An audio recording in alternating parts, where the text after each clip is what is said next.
Right, let's kick off with Empire of Light, which is Sam Mendes' new film. So Sam Mendes, of course, director, 1917, Spectre, Skyfall, American Beauty, Revolutionary Road, and much else besides, right? Theatre background as well. Empire of Light is a film set in the 1970s Kent seaside. And it's clearly a film like a labour of love for Sam Mendes. It's clearly like a love letter to the past, clearly informed by his childhood, I assume. It is not based on any pre-existing story. It's like an original story from him. And it is all about the Empire, this cinema literally on the promenade of the sea. This cinema is... The film begins with the cinema being opened in the morning by Olivia Colman's character. And it is this absolute feat of architecture, and I still need to work out how much of it is a real building and how much of it is a set. But it is this just a piece of architecture and design. It's a marvel to look at. It's Art Deco. It's got flourishes, 2 staircases that rise out of the lobby to a second level. Yes, yeah. It's got this great, very well articulated and sharp concierge, meeting point for the popcorn. Concession stand is what I meant to say.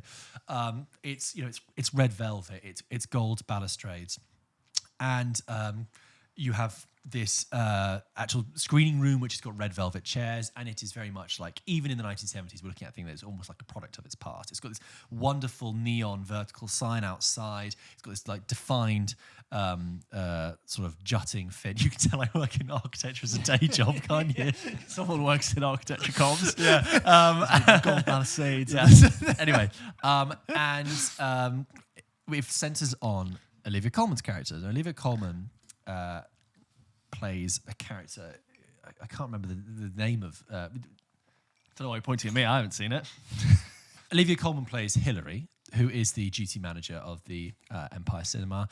And the film begins with her living her life. It is December 1980, and she is on medication. She checks in with her doctor. She is on lithium, and she says she feels numb. She feels a bit... Her life is stable, but her life is steady and numb, uneventful. And she herself feels quite flat and uninspired. The cinema is kind of uninspired. You've got this kind of trappings of 70s life, which is half charm, like half nostalgia for the past, but also half quite depressing. Like, can you imagine a picture of the British seaside in the 70s? Sorry, 80s. Anyway, she's living this life. It's fairly uneventful. Colin Firth, excuse me. I do that all the time. Plays the general manager who's in charge of the entire cinema. And she's got this sort of ragtag bunch of people who work there, who run, the other people at the cinema. And a new person joins, played by Michael Ward, Stephen, who is young, black, charismatic, and incredibly attractive, right? And it's very clear as soon as he arrives that Olivia Colman is drawn to him. He is, like I said, funny. He jokes about the customers behind their back.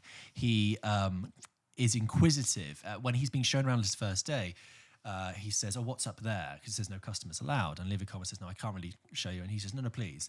And they go up, and there's this really, again, from an architectural design point of view, wonderful scene where they explore these sort of upper levels of this cinema, which is in a much more dilapidated state.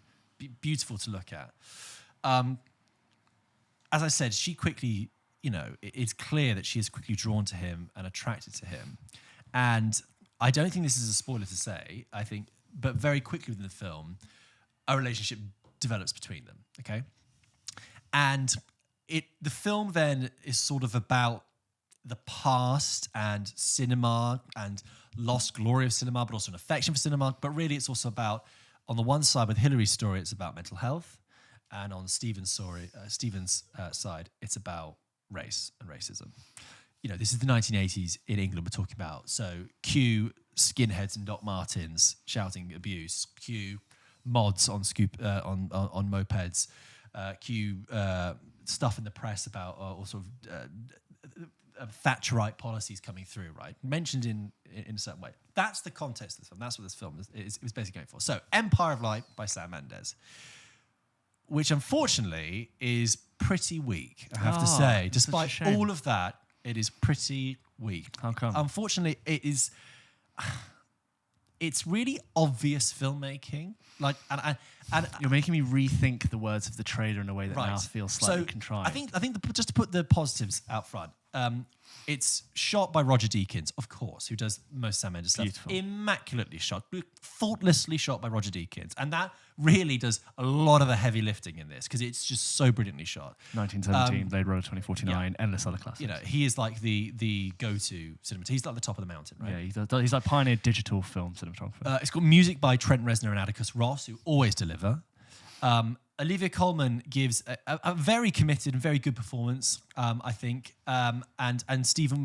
Michael Ward equally. Michael Ward equally is really charming, charismatic. Everyone is on their best behaviour. You know, everyone's turned up Great and done it. cast. Toby Jones is in it. Turns Great up, does it. actor. Oh, Toby Jones has a really good bit of Toby Jones acting. Yeah. Colin Firth's in it. Everyone turns up, does their bit. Fantastic. It's just a shame that when it comes down to the actual writing and the story and the script, it's just so kind of it's contrived and just really unsurprising. Everything that happened in this film, I was like, yeah, I figured that would happen, and yeah, he's going to do that. And you know, when I started to realize, when you think about that story that I just described to you, it is a kind of contrived tale that someone could write at kind of any age or any point in their career. Did you make a comment about who wrote it? Yeah, it's Sam Mendes. Wrote Sam it. Mendes, Right. okay, And right. I started to think, I sometimes have this thing with Sam Mendes, I think he wrote a certain amount of 1917, right? Yeah, I think and I had a so. similar thing there. The dialogue and the way the characters interact, that was never the strongest part of that film. And Yeah. definitely isn't with this one. For example, with Hillary and Stephen's relationship, like I said, it's very clear and evident why Hillary is attracted to Stephen for the reasons I said. I think it really doesn't explore enough why Stephen is attracted to Hillary. Hillary is, I don't know how Olivia Colman is, like mid-40s, I assume, or early 40s. Let's say early 40s. Yeah. Stephen is, like 20 probably. They really don't provide enough reasons for his attraction to her before their relationship begins, other than so the movie can happen, right? Yeah. They don't have any sort of experiences together. Actually, they almost show like one scene where they have like an argument, and then the next thing you know, they're sort of like getting together. And I'm like, no, you needed to develop that more because you've got quite a gap here. You've got a white middle-aged woman and a young black man in the 1980s of England. Give me something, think about like, just off the top of my head, I feel like Call Me By Your Name, how long it takes for those characters to really pay off and get to that point. Yeah. Whereas the barriers of race and mental illness are overcome like basically immediately so the film can happen. There's also, I find, just again, some obvious filmmaking. It's obvious that Stephen is charming and great and all that stuff, but like there's this scene where when they go upstairs to look at the sort of more dilapidated parts of the cinema, there's loads of pigeons. And how do we know Stevens is a good guy? Well, he sees a pigeon that's injured and he takes it off the shelf and he goes, "Oh, hey there, buddy." And he fixes the pigeon's broken wing. And Olivia Colman looks at him and goes,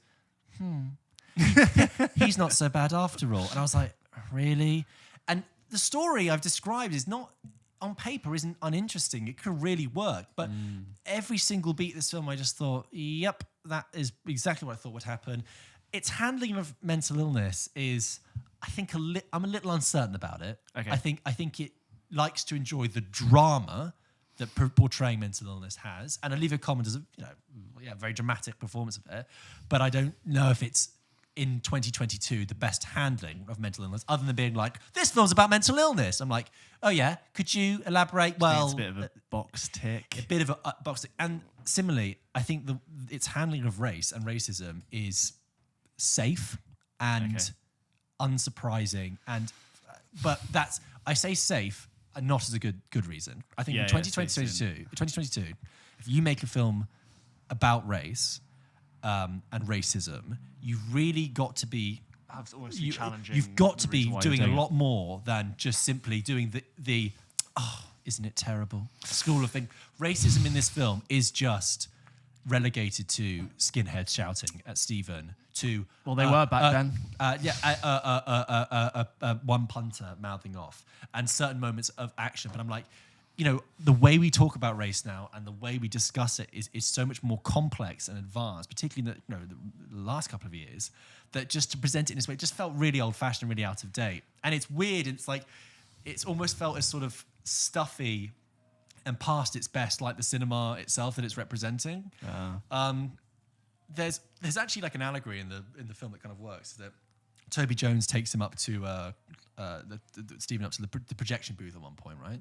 The one, and the film.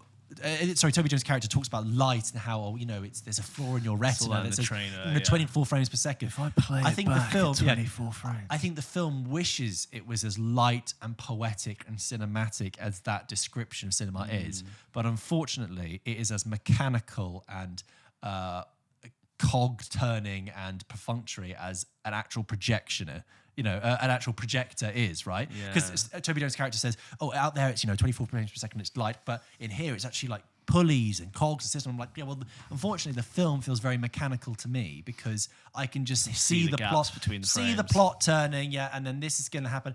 And the thing is, it was just a little boring, and it was a real shame. And I really got the sense that everyone else was kind of in the same vein too. There are moments of wit and humour, but I really didn't feel invested, and it's such a shame because you've got great talent on screen, great actors, Roger Deakins doing stuff, but I thought it was weak. It was weak, and I don't think it'll wash with a lot of people. Some people I think will be fine with it.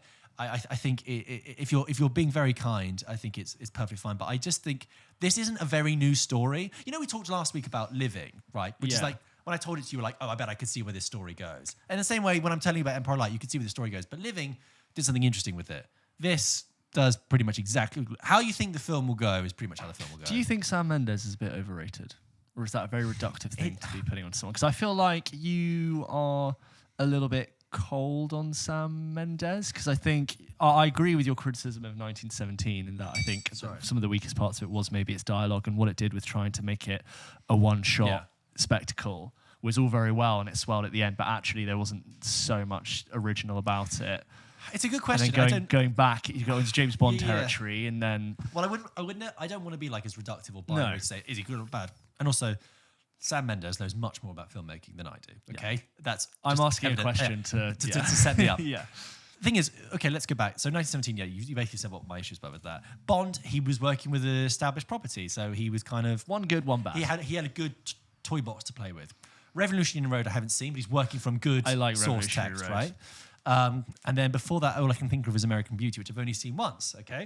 Yeah. What else did he do between that? He must have done a bunch of things. Anyway, but I did come away with this thinking, you can direct and you can assemble a great team of talent, but I just don't know if writing is the thing that is Sam Mendes' strong suit. Interesting. I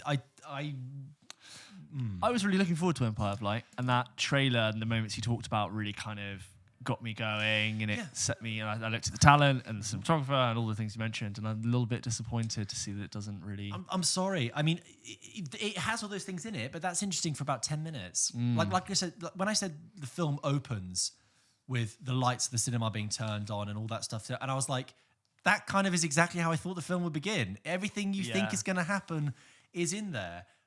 Good stuff. I just found it could have been so much better. I'm kind of, I hope it doesn't hypnotize some people in the way that, like, just because it's about the love of cinema, it means to be like, oh, you have to celebrate this film. It's lovely. I think it could have been a lot better. Well, there you go, guys. That was George's opinion on Empire of Light. If you are listening to this and you have seen Empire of Light, please get back to us and write into hello@pulpkitchenpodcast.com. We would love to hear your thoughts. And guys, it might be a while. It's got a release date of the 13th of January, 2023. Oh, okay, yeah. But when it comes out, James will go see it and we'll do a spoiler discussion about it. To the future you who have seen it, please write it. George, if you're watching this, we should still be alive in the nuclear bunker. Yeah, go watch it. Tell me. I'd love to be told that I'm wrong, that I was in a bad mood. Always. We'd always love to hear opposing views to us. I was disappointed. Thank you very much.